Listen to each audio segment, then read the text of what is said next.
So our next presenter is Professor Dr. Bajpai from the Hasso-Plattner Institute and the University of Potsdam. His current research focuses on improving internet operations and especially the effect and the resiliency of DNS, private DNS, and I guess a lot more stuff you will inform us about. So, welcome on the stage. Thank you very much. Is that a clicker? It's over there.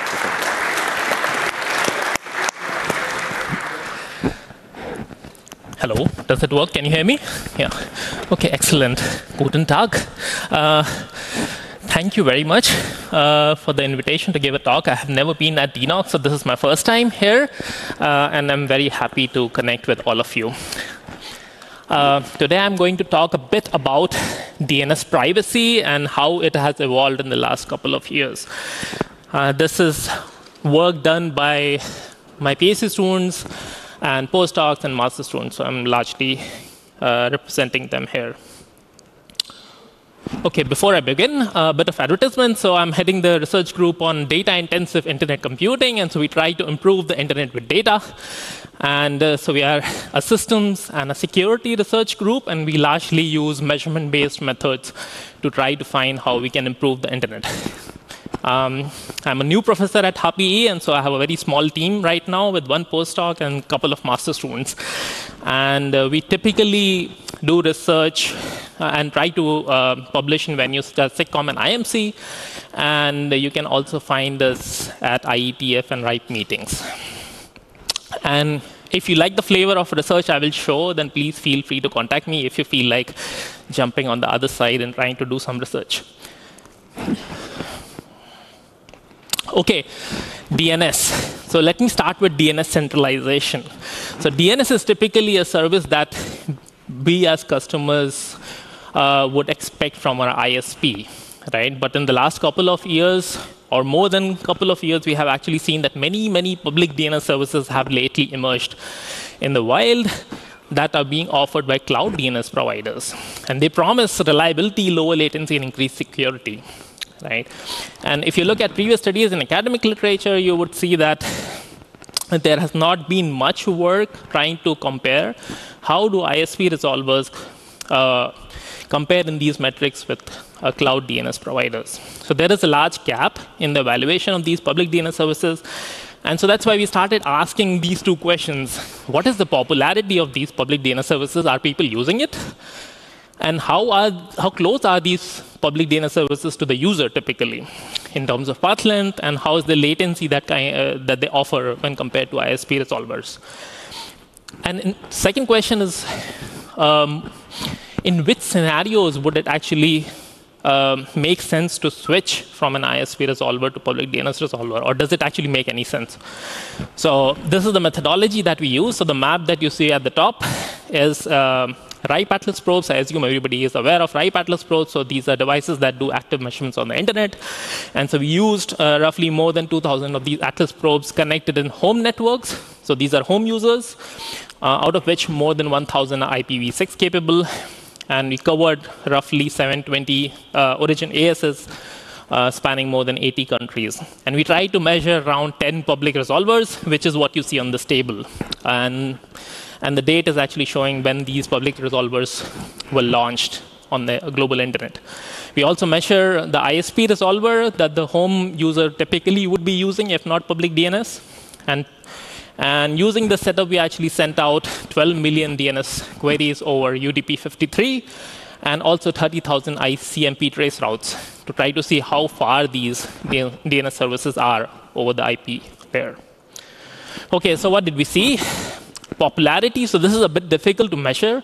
How do you measure the popularity of DNS, public DNS providers? So typically, if you imagine that every probe that is connected in a home user's network has the same configuration as that your home devices in the network would have, imagining that you don't tinker with the RIPE Atlas configuration, then you can at least try to correlate a probe with the user. And then what you see is that typically on the table is that more than 70% of the probes that we measured were using their local ISP resolver. 3,000 of these probes used at least one public DNS service. And the most striking aspect that we felt was that more than 1,000 of these probes were using only one public DNS service. And some of them were using one and only one public DNS service. Now think about if you're using one and only one public DNS service, you're sending all of your DNS data to a cloud DNS provider. So this also means that if you use write patterns for doing measurements, trying to understand what is the default configuration on the probe, what kind of a DNS resolver the probe is using, is also essential to understand what do the measurements mean, because they can also have unintended consequences. OK, beyond popularity, we also looked at latency. And so this plotted a bit. Let me try to explain this plot a bit. So on the x-axis, what you see is different regions on the globe: Africa, Asia, Europe, Oceania. And so these are the probes. These are the locations where the probes are sitting, write Atlas probes. And on the y-axis are your cloud DNS providers, right? So Google, Cloudflare, blah, blah, blah. Yeah? And on the last row is your local ISP provider. So that's the default ISP that a home user would use. And the numbers that you see are the latency in milliseconds, and the coloring is largely red is more latency and green is less. And what you generally see is that, top is IPv4, bottom is IPv6. And generally what you see is that if you are in Europe or North America, whether you use your ISP resolver or any of these public DNS resolvers, it doesn't really make a difference in terms of latency. So at least in Europe and North America, the ISP resolvers do a very good job. And so if you're concerned about sending data to cloud DNS providers, you might as well be better off using your local ISP provider. In other regions, such as Africa, the DNS latencies, and also in South America, they get inflated, particularly also over IPv6. So there is some work that needs to be done still. So because at some places, you also see latencies of more than 200 milliseconds.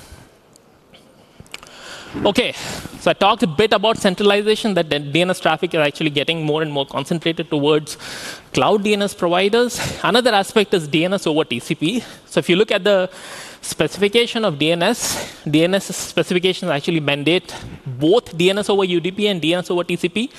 But generally, what you see is that DNS over UDP is used in practice. And another trend that you would see is that there is an increase of DNS response size, particularly because of IPv6 deployment, but also because of DNSSEC deployment. So your DNS responses are becoming larger and larger in size.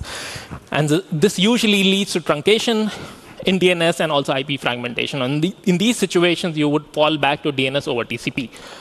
And so the next question that we were asking was, if DNS over TCP is becoming more and more prevalent in practice because of these truncation and fragmentation issues, what kind of effect does it actually have when you start using DNS over TCP? And how reliably can DNS over TCP be used from the edge of the network? Yeah, so we use a similar methodology because write Atlas probes can also connect over DNS over TCP. And so the same amount of probes and the measurements done using these probes. So what we see is that this is a plot showing reliability, so reliability failure rates. And let me try to explain the plot a bit more. So on the x-axis is different regions on your left, and on the right are also your origin ASS, so the network in which the probe is actually sitting. And on the y-axis are cloud DNS providers. The last row is your ISP resolver. And what the numbers are showing is the difference in failure rates from DNS over TCP to DNS over UDP. And so if you see anything in the positive scale, means that DNS over TCP has more failures. So red means that there is more failure over DNS over TCP. And what you see is that the last row is all red. Right? So local ISP resolvers tend to actually exhibit more failures. 3/4 of the time, you would experience a failure over DNS over TCP from your local ISP resolver. Why is this the case? I don't know. I would imagine these are local ISP resolvers that don't listen on TCP port, but could also be middle boxes on the path that just simply drop DNS over TCP packets. So I'm also willing to learn a bit more from the community. Why is this the case? OK. The next next transition or next evolution of DNS is largely if you can do DNS over TCP, then you would like to have some privacy, and particularly we are in Germany, and so we care very much about privacy, and so you would like to run encrypted DNS. So the first protocol that was standardized by the IETF was DNS over TLS, and this is particularly to avoid eavesdropping and information exposure. So this is standardized in 2016 in RFC 7858, and your Android and macOS operating systems already support this. So the next question that you were asking was, what is the state of adoption of DNS over TLS on the internet? And if I go home today and turn on DNS over TLS, what kind of user experience will I get by using DNS over TLS? So we use the same methodology with RIPE Atlas probes. And so this is a similar plot. X-axis are different regions. Y-axis are cloud DNS providers. Last row is your local ISP provider. The bottom plot is DNS over TLS. The top plot is DNS over UDP, so your traditional DNS. And what you generally see is that if you use traditional DNS over UDP, you would expect to do a DNS transaction in less than 30 milliseconds. Over DNS over TLS, this will inflate to more than 100 milliseconds, and in some cases also 150 milliseconds. So as soon as you turn on DNS over TLS, you get privacy, but you also inflate your latency. And 100 milliseconds is something that you would see as a human being when you browse the internet using your browser. So what can we do about it? So the IETF also thought about this, and so the next evolution is DNS over QUIC. I would imagine everybody knows about this QUIC protocol, so why not just use QUIC and run DNS over QUIC? Because QUIC provides you these nice properties of multiplexing so that you don't have head-of-line blocking, and also lower handshake times because it tries to combine the features of TCP and TLS into one protocol. And so DNS over QUIC is now standardized in RFC 9250, and there has been no work on DNS over QUIC trying to understand what is the state of adoption, who is using DNS over QUIC, and are DNS over QUIC servers, if they exist any, are they actually leveraging the full potential of QUIC protocol by increasing privacy and lowering response times? Since RIPE Atlas probes don't do DNS over QUIC, we actually use the ZMAP protocol to try to probe the entire network over IPv4, try to understand how many of the servers on the internet respond to DNS over QUIC. But then we also built our own tools, which is called DNSPerf. You can actually find it on GitHub, and it actually measures DNS response times over many of these protocols: DNS over QUIC, TCP, UDP, DOAT, and DOH. So you can actually do a comparison. So what did we find? This is the state of adoption, so it's a bit outdated. This is from 21, 22.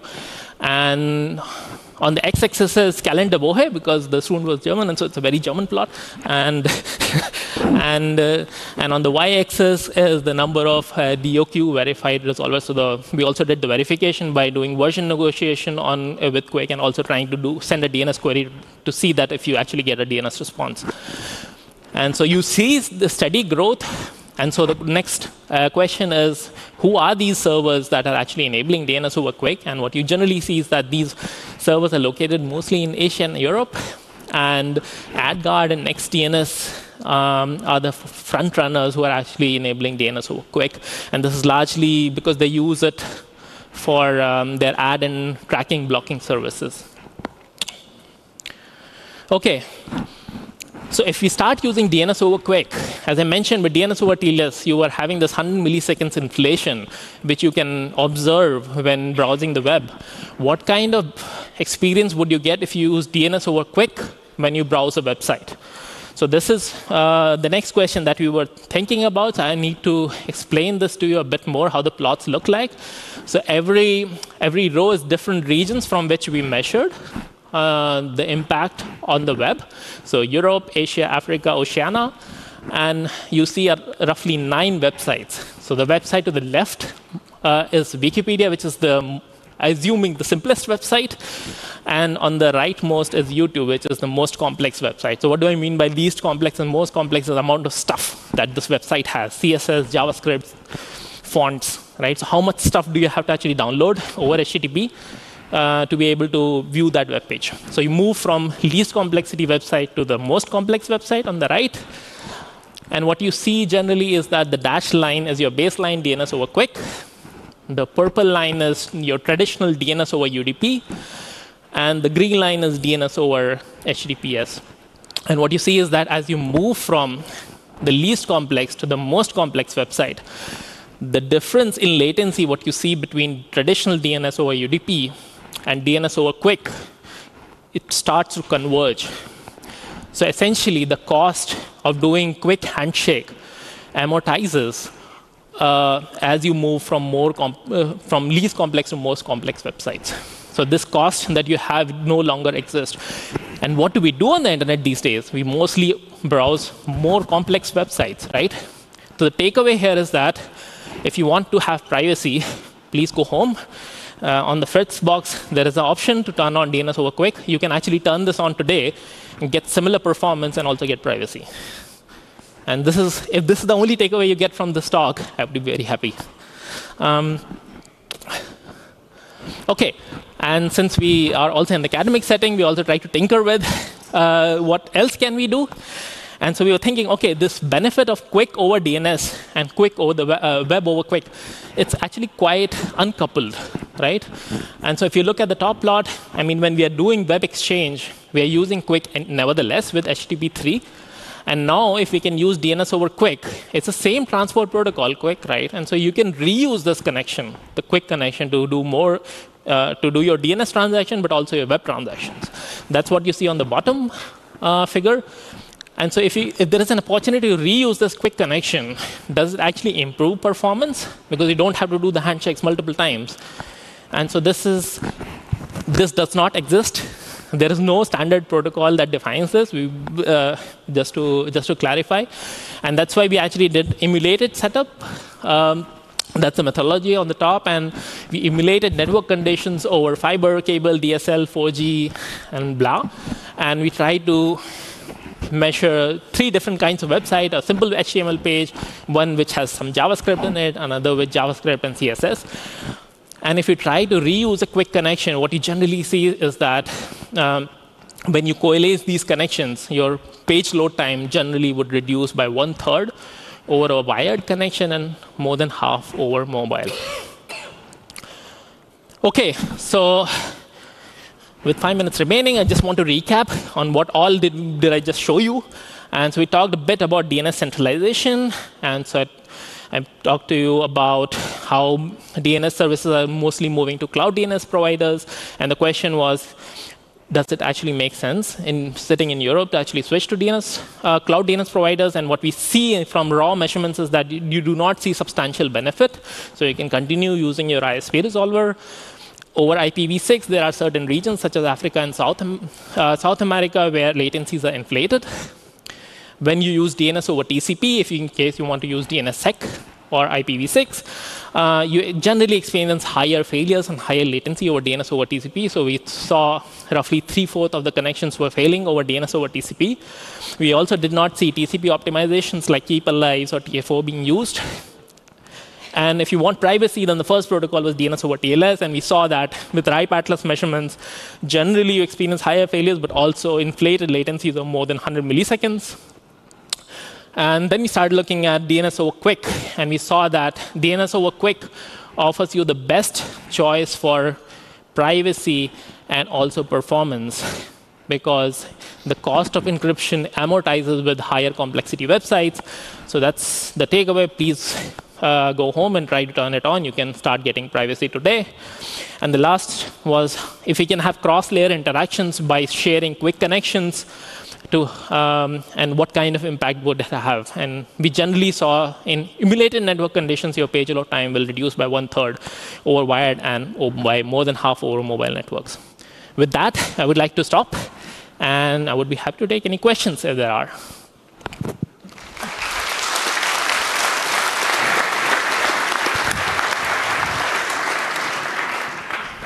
Thank you for your talk. It was very interesting. Do we have questions? Yes. I think it was first. Please state your name and your affiliation before the question. Thanks, Carsten Schiefner, DNS interested individual. I just wanted to know whether as a sort of like a side effect from your research, you've also come across some DNS responses that have been, say, worked on, where like the response possibly most likely wouldn't really fit what's on the DNS server. So, and if so, what kind of fraction of the results of the responses have been worked on? Thanks. You mean malicious responses? Yeah, more or less. Like anything that is not what's on the server side. Yeah. We didn't look into this, but this is something we should do because we also want to look at DNSSEC deployment, and this is fitting perfectly well the question that you raised. Yeah, in the next phase we are actually looking at DDR deployments, how we can discover these encrypted DNS services. It is in a preliminary state, and that's why I didn't want to show this right now. Thank you. But yeah, we would like to do this.